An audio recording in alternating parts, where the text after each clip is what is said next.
Bismillahirrahmanirrahim. Assalamualaikum warahmatullahi wabarakatuh.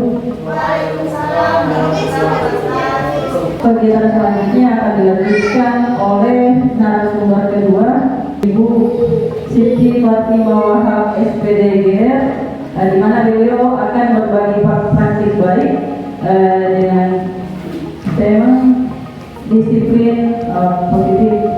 Tanpa membuang waktu, langsung saja saya persilakan kepada narasumber untuk memaparkan materi. Terima kasih untuk kesempatan yang diberikan kepada saya. Mungkin saya berdiri. Yang pertama Bapak Sendiri SPD MPD selaku Kepala SMK Negeri Sumbar. Pada kegiatan siang hari ini beliau tidak sempat hadir karena ada acara keluarga. Yang saya hormati Bapak Ibu Dewan Guru UPTD SMK Negeri Sumbar yang telah meluangkan waktunya untuk hadir pada kegiatan kita pada siang hari ini. Assalamualaikum warahmatullahi wabarakatuh. Waalaikumsalam warahmatullahi wabarakatuh. Pertama-tama marilah kita panjatkan puji dan syukur kehadirat Allah Subhanahu wa taala karena berkat limpahan rahmat dan hidayahnya sehingga kita masih sempat hadir dan berkumpul di dalam ruangan ini dalam rangka mengikuti kegiatan berbagi praktik baik mengenai disiplin positif. Dan tak lupa marilah kita kirimkan salam dan salawat kepada junjungan kita Nabi besar Muhammad SAW karena beliau telah mengangkat derajat kita dari lembah kebodohan menuju puncak kecerdasan seperti yang kita rasakan saat ini. Baik Bapak Ibu, mungkin sebelum saya masuk kepada materi, saya terlebih dahulu ingin mengucapkan terima kasih banyak kepada Bapak Ibu yang sudah bersedia meluangkan waktunya untuk hadir di siang hari ini dalam rangka kegiatan berbagi praktik baik sekaligus dirangkaikan dengan diseminasi menyebarkan pemahaman dan penerapan pengalaman disiplin positif yang merupakan salah satu rangkaian dari tugas pendidikan guru penggerak yang saya jalani saat ini. Kalau saya berbicara mengenai budaya positif, kira-kira apa yang tergambar di kepala Bapak Ibu mengenai budaya positif? Kebaikan. Ya, kebaikan menurut Pak Isi.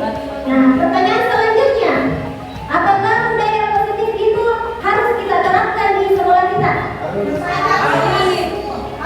Harus ya. Ya, betul sekali ya Bapak Ibu. Penerapan budaya positif itu sangat penting diterapkan di sekolah kita. Itu selain penerapan budaya positif itu diketahui oleh guru-guru, maka kita juga berkewajiban untuk menyampaikan apa yang kita ketahui mengenai budaya positif ini kepada rekan-rekan guru, kepada staf dan juga kepada murid. Ini tujuannya apa? Kita menyampaikan kepada murid agar murid kita terbentuk murid menjadi lebih bertanggung jawab, lebih kritis. Kemudian murid selanjutnya pada budaya positif, di sini sudah ada 8 konsep inti budaya positif yang akan saya sampaikan. Yang pertama itu perubahan paradigma belajar. Kemudian yang kedua disiplin positif. Kemudian nilai-nilai kebajikan. Lalu ada kebutuhan dasar manusia. Kemudian motivasi perilaku manusia. Lalu posisi kontrol guru. Setelah itu keyakinan kelas dan segitiga restitusi. Kita masuk dulu ke perubahan paradigma belajar. Tapi sebelum saya masuk pada materi, saya ingin sampaikan kepada Bapak Ibu kalau model pembelajaran itu ada dua, yaitu pembelajaran yang berpusat pada guru dan juga pembelajaran yang berpusat pada murid. Nah, kira-kira Bapak Ibu sudah menerapkan model pembelajaran yang mana? Berpusat pada peserta didik. Oke, Ibu Fahmi, alasannya sudah menerapkan pembelajaran berpusat pada murid. Kenapa sampai saya mengatakan berpusat pada peserta didik? Karena pembelajaran itu yang saya lakukan itu yang membuat mereka aktif di kelas. Artinya bukan guru yang aktif, tetapi lebih kepada peserta didik yang lebih banyak aktifnya. Terima kasih responnya Ibu Fahmi. Ya. Nah, kalau Bapak Ibu guru yang lain kira-kira penerapan pembelajarannya sudah sama seperti Ibu Fahmi? Sudah berpusat pada murid? Ya, saya rasa semua sudah ya. Jadi karena apalagi sekarang kita masuk pada kurikulum merdeka, itu kita memang wajib menerapkan pembelajaran yang berpusat pada murid. Nah, kaitannya dengan para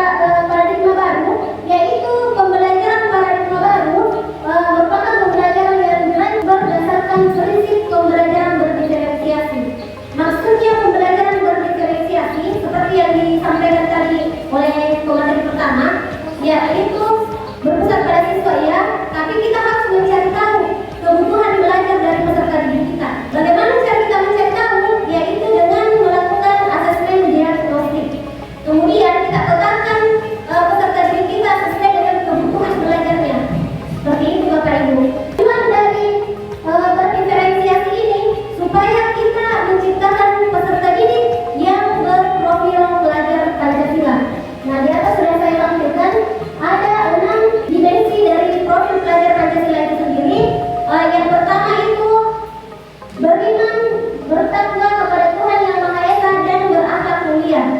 Maksudnya agar peserta didik kita memiliki keimanan, memiliki ketakwaan kepada Tuhan Yang Maha Esa, dan juga peserta didik kita berakhlak mulia atau berperilaku yang baik. Kemudian yang kedua, kebinekaan global. Ini hubungannya dengan kebudayaan yang beraneka ragam. Jadi maksudnya di sini peserta didik kita mampu bersosialisasi walaupun beragam kebudayaan yang ada. Yang selanjutnya bergotong royong. Bergotong royong di sini yang dimaksud bukan hanya dalam rangka kerja bakti, tapi yang dimaksud di sini gotong royong adalah siswa kita mampu berkolaborasi atau belajar berkelompok dengan temannya. Selain berkolaborasi dengan temannya, juga mampu berkolaborasi dengan kita selaku gurunya. Dimensi selanjutnya yaitu kreatif. Selain peserta didik dituntut kreatif, kita juga sebagai seorang guru dituntut untuk kreatif. Kreatif menciptakan pembelajaran. Tujuannya apa Bapak Ibu? Tujuannya untuk memancing peserta didik kita untuk menjadi lebih kreatif juga dalam belajar. Nah, selanjutnya dimensi selanjutnya yaitu bernalar kritis atau berpikiran yang kritis. Dan dimensi yang selanjutnya adalah mandiri. Yang selanjutnya yaitu miskonsepsi tentang teori kontrol. Di atas sudah saya tampilkan ada 4 ilusi tentang teori kontrol. Ilusi yang pertama yaitu guru mengontrol murid. Kira-kira menurut Bapak, apakah kita mampu mengontrol murid kita? Ya, baik, terima kasih. Kalau ilusi guru mengontrol murid ini kan kita harus stopnya berangkat di sekolah kita ini sedikit siswa tapi susah kita kontrol karena dia banyak, jadi mungkin punya teori-teori yang lain bagaimana bisa mengontrol. Kalau hanya satu orang nggak bisa, tapi kalau untuk mengontrol semua siswa itu mungkin agak sulit bagi kita guru untuk mengontrol, apalagi dalam kesibukan kita sekarang ini. Terima kasih. Terima kasih Pak Ilham. Kalau menurut Pak Ilham, kalau 1-2 orang bisa dikontrol, tapi kalau banyak susah dikontrol. Tapi Pak, menurut teori kontrol, manusia itu tidak bisa dikontrol Pak. Guru tidak bisa mengontrol murid. Yang bisa mengontrol murid adalah dirinya sendiri. Ini berhubungan dengan motivasi intrinsik. Jadi kalau misalnya murid kita memiliki motivasi untuk berubah ke arah yang lebih baik, maka dia akan berubah. Tapi kalau kita yang mengontrol, berarti motivasinya dari luar atau ekstrinsik. Kalau motivasinya ekstrinsik, motivasi itu bisa berubah. Saat dia merasa kecewa atau saat orang yang ditakuti seperti guru yang ditakuti tidak sedang berada di tempat, misalnya ada kegiatan di luar atau lagi berhalangan datang ke sekolah. Nah, kembali lagi perilaku yang buruk tersebut bisa dilakukan kembali. Kemudian ilusi yang kedua, bahwa kritis dan membuat rasa bersalah mampu menguatkan karakter. Di sini kira-kira Bapak Ibu, siapa yang pernah memberikan pernyataan yang membuat siswa merasa bersalah? Menurut Ibu Fahmi, kira-kira kalau kita kritik siswa atau diberi pernyataan yang membuat mereka merasa bersalah, apakah siswa itu akan kuat karakternya, menguatkan karakter siswa? Dari pengalaman selama mengajar, ketika saya kritik itu memang berubah pada saat itu, tetapi besoknya mereka akan down. Setelah diberi kritikan, yang tadinya aktif itu berubah menjadi pendiam.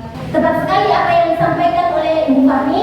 Kalau kritik dan membuat rasa bersalah yang kita sampaikan kepada peserta didik, maka peserta didik itu tidak akan kuat karakternya, tapi dia akan merasa down atau merasa rendah diri. Itu akan memperlemah karakter murid. Selain itu, saat kita memberikan pernyataan yang membuat mereka merasa bersalah, contohnya, ibu sangat kecewa sama kamu. Nah, saat itu mereka mental mereka sudah jatuh. Itu. Makanya kalau mental sudah jatuh, berarti karakternya sudah mulai lemah. Berarti menggunakan kritikan dan membuat rasa bersalah itu hanya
Tapi menurut teori kontrol, itu kebutuhan kita berbeda.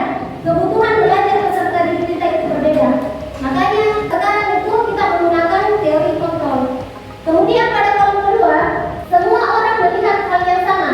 Sedangkan menurut teori kontrol, setiap orang memiliki gambaran berbeda. Saya kasih contoh. Dari Bapak Ibu yang berada di sini, kemungkinan ada yang melihat ke slide. Di slide ada yang membaca slide, berpikir, oh bagus ini. Kemudian ada juga yang melihat ke slide, oh kecil sekali tulisannya, tidak bisa saya baca. Kemudian ada lagi yang melihat ke slide, apa maksudnya ini di atas? Gambaran kita pada pemikiran kita itu berbeda. Itu maksud dari teori kontrol. Makanya tidak semua orang bisa kita samakan. Kemudian yang ketiga, kita mencoba mengubah orang agar berpandangan sama dengan kita. Sementara menurut teori kontrol, kita berusaha memahami pandangan orang lain tentang dunia. Jadi pandangan orang lain Bapak Ibu tidak bisa kita ubah, harus sejalan dengan pemikiran kita. Tapi kita yang harus memahami pemikiran orang lain. Seperti itu Bapak Ibu. Kemudian yang selanjutnya, orang bisa mengontrol saya. Itu menurut stimulus respon. Menurut teori kontrol, hanya Anda yang bisa mengontrol diri Anda. Yang itu kita gunakan sekarang karena di pembelajaran sekarang memang kita tidak boleh memaksakan seperti peraturan harus dipatuhi oleh murid. Nah makanya kenapa sekarang ditiadakan namanya peraturan, tapi yang diadakan adalah kesepakatan. Kemudian yang selanjutnya, pemaksaan adalah pada saat rujukan gagal. Itu menurut stimulus respon. Menurut teori kontrol, kolaborasi dan konsensus menciptakan pilihan-pilihan baru. Kolaborasi yang dimaksud adalah seperti contohnya yang kita laksanakan tadi, rapat mengenai penggunaan hak. Itu kolaborasi kita untuk menciptakan pilihan-pilihan baru. Kemudian model berpikir menang kalah. Itu menurut stimulus respon. Menurut teori kontrol, model berpikir menang-menang. Maksudnya di sini menang-menang saat murid kita memiliki kesalahan, kita tidak langsung menjudge, oh itu salah kamu. Itu artinya kita selaku guru sudah menang. Tapi siswa kita yang menjudge kamu salah, itu mereka sudah kalah. Dan saat mereka merasa kalah, maka perasaan mereka akan down dan itu mempengaruhi mental mereka. Kemudian kenapa teori kontrol mengatakan model berpikir menang-menang? Karena di sini kita diminta untuk selain mempertanyakan kesalahan dari murid kita, kita juga harus mempertanyakan apa alasan murid kita berbuat salah. Kita harus mengetahui apa alasan mereka berbuat salah. Itu supaya kita tahu jalan keluarnya, dan ini bukan kita yang menyelesaikan masalah murid kita, tapi murid itu sendiri yang mencari tahu jalan keluar penyelesaian masalah yang sudah dia perbuat. Itulah yang dikatakan menang-menang. Tidak ada kalah antara guru dan siswa, tapi sama-sama menang. Slide selanjutnya yaitu disiplin positif. Kalau di atas, disiplin positif berasal dari kata disiplina, yang artinya belajar. Disiplin mengacu pada disiplin diri yang memiliki tanggung jawab terhadap apa yang dilakukan berdasarkan nilai-nilai yang diyakini. Jadi Bapak Ibu, sebenarnya disiplin itu merupakan proses belajar yang harusnya dimulai dari diri kita sendiri. Miskonsepsi kalau kita mengatakan disiplin adalah peraturan. Bukan Bapak Ibu, tapi disiplin adalah proses belajar. Kita belajar mengatur diri kita terlebih dahulu. Disiplin positif merupakan salah satu penerapan disiplin yang bertujuan untuk menumbuhkan suatu kesadaran serta memberdayakan peserta didik tanpa imbalan penghargaan atau reward, ancaman atau hukuman. Kata disiplin di sini, kita mau meningkatkan motivasi intrinsik siswa atau motivasi siswa berubah dari dalam dirinya. Jadi kalau yang merupakan motivasi ekstrinsik, yaitu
makan, pakaian, tempat tinggal, keamanan dan kesehatan. Saat kebutuhan dasar bertahan hidup ini tidak terpenuhi Bapak Ibu, akan ada perilaku yang muncul.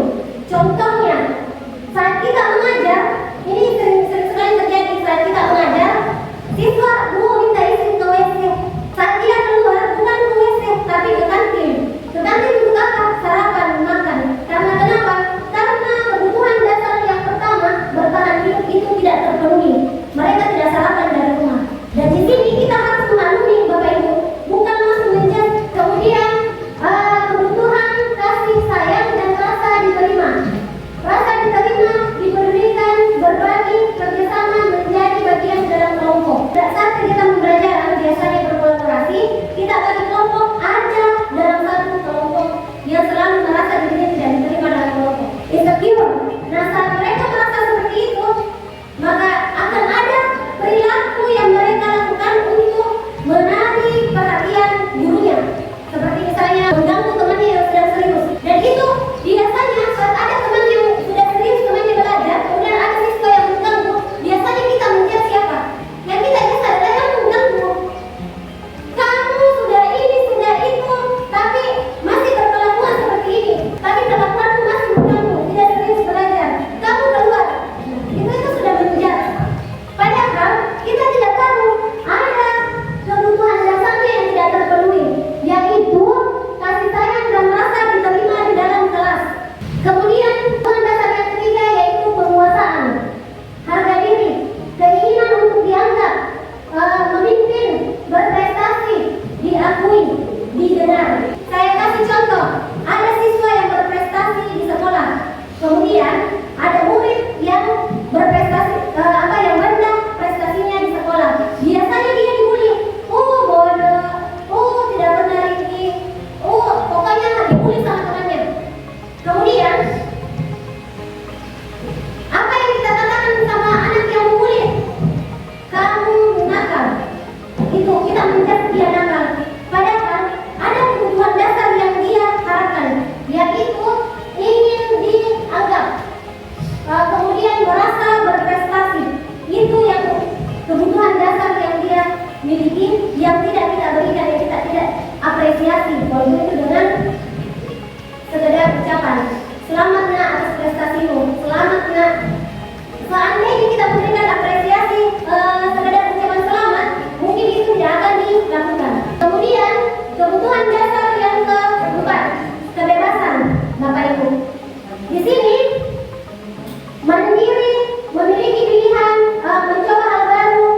Contohnya Bapak Ibu, kebebasan ini adalah peserta didik yang sering bolos.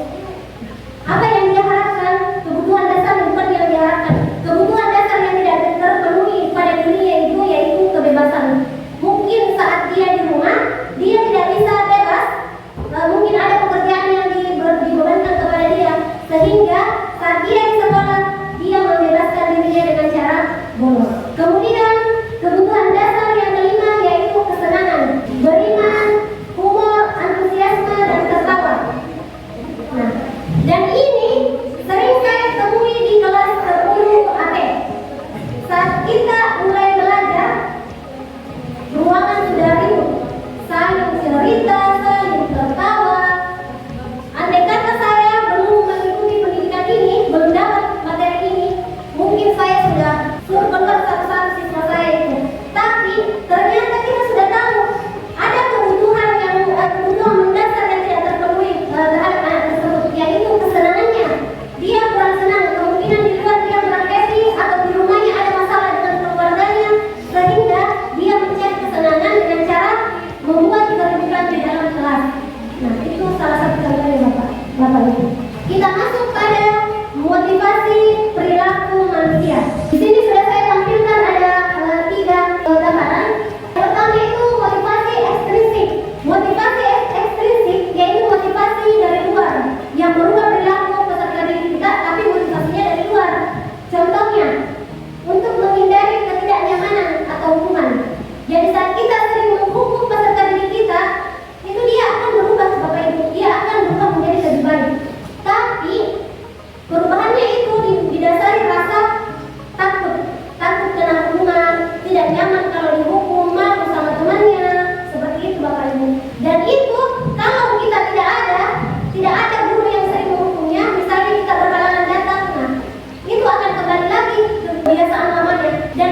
tidak apa-apa. Lain kali jangan sampai berbuat seperti ini ya. Itu adalah posisi kontrol sebagai teman. Sementara posisi kontrol sebagai pemantau adalah kamu sudah melanggar peraturan sekolah. Kamu sudah tahu konsekuensinya. Setelah upacara, kamu rapikan peralatan upacara dan jangan ulangi lagi. Itu adalah pemantau Bapak. Contoh penerapan posisi kontrol manajer. Apakah kamu tahu kesalahan kamu? Jadi kita harus bertanya Bapak Ibu. Bukan walaupun kita sudah tahu sebenarnya kesalahan kita, tapi kita harus mulai bertanya lagi. Apakah kamu tahu kesalahan kamu? Kita menjawab, iya Bu, saya tahu kesalahan saya. Kita lanjut lagi bertanya, bagaimana kamu memperbaiki kesalahan kamu? Nah, itulah posisi manajer. Jadi pertanyaan kedua ini, bagaimana kamu memperbaiki kesalahan kamu? Kita mengarahkan peserta didik kita untuk mencari solusi dari permasalahan yang telah mereka kerjakan sendiri. Ya, mereka yang berbuat, mereka yang mencari memperbaikinya. Bukan mereka yang berbuat, kita yang memperbaiki. Nah, sekarang di atas ada contoh Bapak Ibu. Posisi kontrol apakah aku? Saya kecewa sekali dengan kamu. Semua merasa bersalah. Oke, semua merasa bersalah. Ya, cepat sekali ya. Yang selanjutnya Bapak Ibu, di sini ada kamu tidak pernah benar melakukannya. Hah? Pembuku, kamu tidak pernah benar melakukannya. Itu kita serang sikapnya. Apa rencana kamu untuk menyelesaikan masalah ini? Manajer. Ayolah, lakukan dari Bapak atau Ibu. Oke. Selanjutnya, kamu tidak akan mendapatkan nilai jika tidak mengerjakan tugas.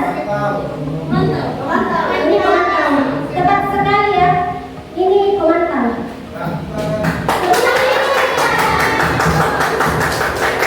Materi selanjutnya yaitu keyakinan kelas. Saya rasa kita sudah menerapkan ini semua. Tapi di sini ada sedikit pertanyaan pemantik Bapak Ibu. Mengapa keyakinan kelas? Mengapa bukan peraturan kelas? Ya, terima kasih. Menurut saya, mengapa keyakinan kelas dan mengapa bukan peraturan kelas? Kita pilih keyakinan kelas karena keyakinan kelas itu dibuat sama peserta didik, sedangkan peraturan mungkin dibuat oleh gurunya itu sendiri. Menurut saya seperti itu. Terima kasih ya, tepat sekali apa yang disampaikan oleh Ibu Ratna. Peraturan kelas itu dibuat oleh guru dan muridlah yang harus melaksanakan. Sementara keyakinan kelas dibuat bersama. Makanya itu berbeda. Kita harus menerapkan keyakinan kelas. Pembentukan keyakinan kelas bersifat abstrak, berupa pernyataan universal. Kemudian dibuat dalam pernyataan positif. Jadi tidak ada kata jangan di dalamnya. Karena ini kita membuatnya ke dalam kalimat yang positif. Kemudian sedikit saja agar mudah diingat, tidak panjang kali lebar, supaya mudah diingat oleh peserta didik. Kemudian sesuai dengan kondisi kelas dan sekolah sehingga mudah diterapkan. Selanjutnya, semua warga sekolah atau kelas dilibatkan saat membuat keyakinan kelas. Dan sekarang kita masuk pada segitiga restitusi. Kemudian yang kedua, validasi tindakan yang salah. Kemudian yang terakhir, menanyakan keyakinan. Di sini ada saya tampilkan menstabilkan identitas Bapak Ibu. Jadi berdasarkan prinsip membuat kesalahan adalah bagian dari proses pembelajaran. Saat murid kita membuat kesalahan, itu tidak melihat kesalahan itu adalah sesuatu yang tidak baik. Tapi itu berdasarkan prinsip membuat kesalahan adalah bagian dari proses pembelajaran itu sendiri. Di atas sudah ada beberapa saya tampilkan contoh menstabilkan identitas. Jadi kita bisa bertanya kepada murid kita. Kalau kita bertanya kesalahan apa, kenapa kamu berbuat kesalahan seperti itu? Saat murid kita sudah menjawab, ya saya salah. Nah, kita bisa melanjutkan berbuat salah itu wajar. Kemudian bisa juga disambung dengan tidak ada manusia yang tidak melakukan kesalahan. Ini adalah kegiatan menstabilkan identitas Bapak Ibu. Kemudian kita juga bisa menyampaikan Bapak atau Ibu guru juga pernah melakukan kesalahan yang sama. Kemudian Bapak atau Ibu tidak mau mencari siapa yang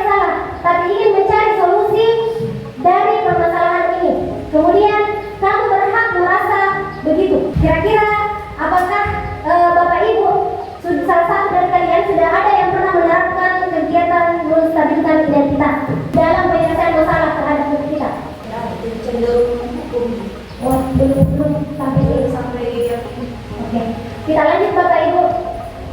Nah, setelah kita menstabilkan identitas, nah kita masuk pada memvalidasi tindakan yang salah. Di atas sudah ada contohnya. Berdasarkan prinsip, setiap perilaku berupaya memenuhi suatu kebutuhan tertentu. Seperti yang saya sampaikan tadi, ada 5 kebutuhan dasar manusia. Nah, murid kita berperilaku berdasarkan 5 kebutuhan dasar tersebut. Nah, kita bisa menyampaikan, kamu punya alasan mengapa melakukan hal itu. Atau bisa juga menyampaikan, padahal kamu bisa melakukan yang lebih buruk dari ini. Kita bisa menyampaikan hal itu. Saat kita bertanya, apa yang kamu lakukan? Nah, dia menjawab, saya betul meja, Bu. Itu kan kita bisa lanjutkan. Oh, itu sudah bagus, nah, karena sebenarnya kamu bisa lebih melakukan hal yang lebih parah, misalnya memukul teman kamu. Bukan dibenarkan, divalidasi tindakan yang salahnya, tapi sambil memberitahu tindakannya yang salah, kita juga harus memberikan dia contoh perilaku yang benarnya, memperlihatkan contoh perilaku yang benarnya. Itu namanya memvalidasi tindakan yang salah. Kemudian kamu patut bangga karena telah melindungi sesuatu yang penting buat kamu. Pasti ini membuat miskonsepsi pada Bapak Ibu. Kenapa ditampilkan di sini kamu patut bangga karena melindungi sesuatu yang penting buat kamu? Saya kasih contoh. Murid kita keluar bawa ke kantin makan, kemudian dia kembali, kita tegur dan dia bilang saya lapar. Itu kan dia melindungi sesuatu yang penting untuk dirinya, yaitu kebutuhan dasarnya. Karena dia lapar, berarti dia melindungi kesehatannya. Berarti kita harus sampaikan, kamu patut bangga karena telah melindungi sesuatu yang penting buat kamu. Kemudian yang selanjutnya, kamu melakukannya karena mempertahankan sesuatu yang penting bagimu. Menanyakan keyakinan berdasarkan prinsip teori kontrol bahwa pada dasarnya kita termotivasi secara intrinsik. Jadi kita bisa bertanya, apa keyakinan kelas kita? Kemudian nilai-nilai apa yang telah disepakati bersama? Kemudian seperti apa gambaran kelas yang ideal menurut kamu? Lalu kamu ingin menjadi orang yang seperti apa? Contoh dari menanyakan keyakinan. Saat mereka sudah menjawab, kita bisa melanjutkan. Jadi solusi apa yang bisa kamu tawarkan untuk menyelesaikan permasalahan ini? Seperti itu Bapak Ibu. Nah, ini di sini saya sudah tampilkan contoh segitiga restitusi yang kemarin saya buat. Contoh segitiga restitusi yang sudah saya buat bersama dengan murid kita Arya. Dengan permasalahan yang marah karena salah satu temannya tidak pernah membersihkan pada saat jadwal kebersihan di kelasnya. Jadi hanya dia sendiri yang membersihkan di kelas.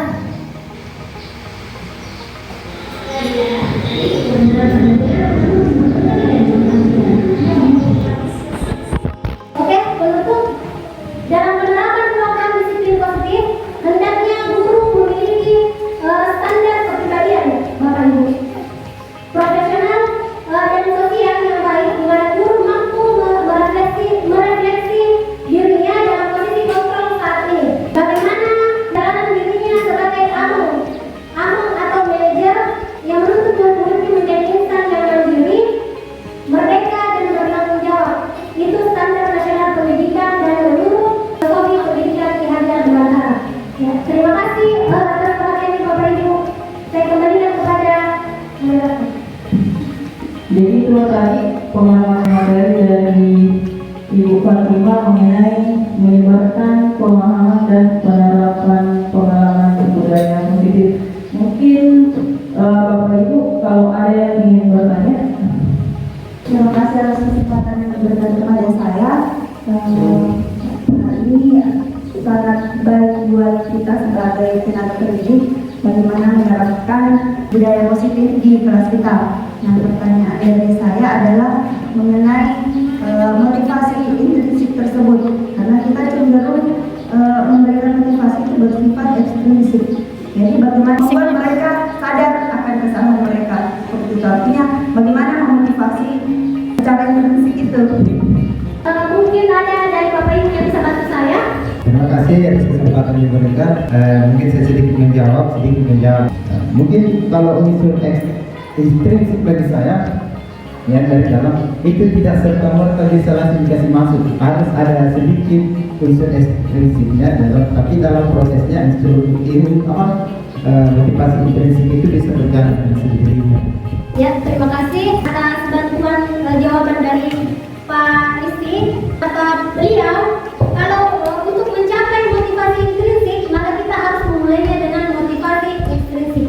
Ya, itu bisa dilakukan, ada jalan bisa dilakukan, tapi kalau bagi saya, kalau untuk membangun motivasi intrinsik dari peserta didik itu dengan cara memperlihatkan, memberikan contoh. Jadi itu memang kita harus memulai dari diri kita dulu sebagai guru, memperlihatkan yang terbaik. Nah, itu bisa membantu membangun motivasi peserta didik. Saya beri contoh satu, biasanya murid tidak pernah tepat waktu datang ke sekolah, jarang ya, apalagi dulu sebelum kita adakan yang namanya peraturan kepada murid, itu murid selalu banyak saat saya biasa mengajar pagi, murid itu ada yang datang setelah jam pelajaran, bahkan ada yang datang setelah jam pelajaran saya hampir selesai. Tapi itu saya tidak menyalahkan murid. Karena apa Bapak Ibu? Karena saya pun selalu melakukan hal yang sama. Saya mengajar jam 7.15, saya datangnya jam 8.00. Dan itu artinya saya sudah memberikan contoh yang buruk pada murid saya.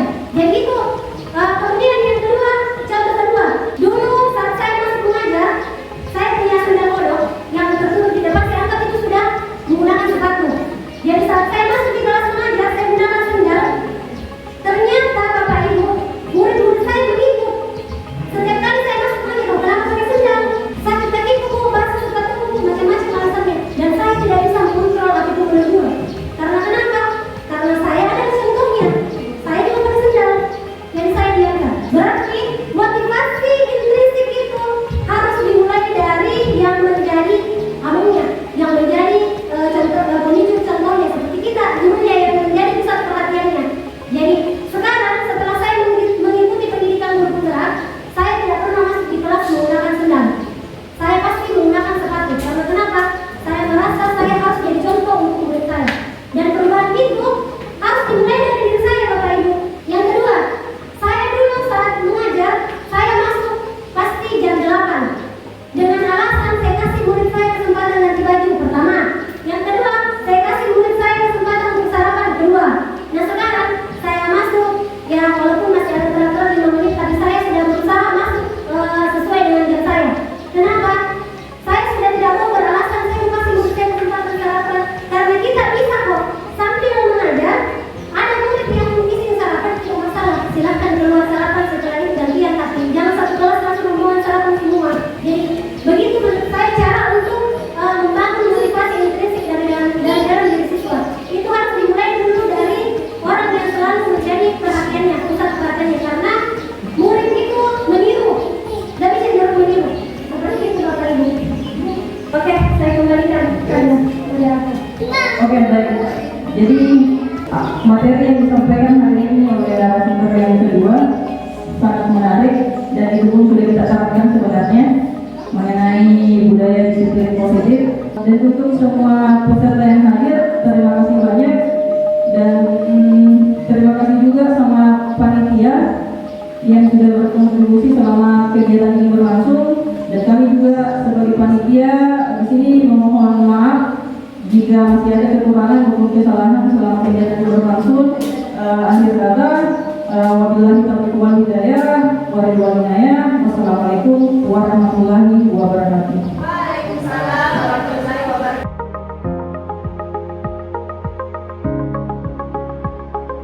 Bismillahirrahmanirrahim. Assalamualaikum warahmatullahi wabarakatuh. Waalaikumsalam warahmatullahi wabarakatuh. Baiklah anak-anak, hari ini kita akan membuat keyakinan kelas. Keyakinan kelas yang akan kita buat dalam bentuk kesepakatan. Jadi, keyakinan kelas ini sebentar Ibu akan bagikan kalian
Saling menghargai karena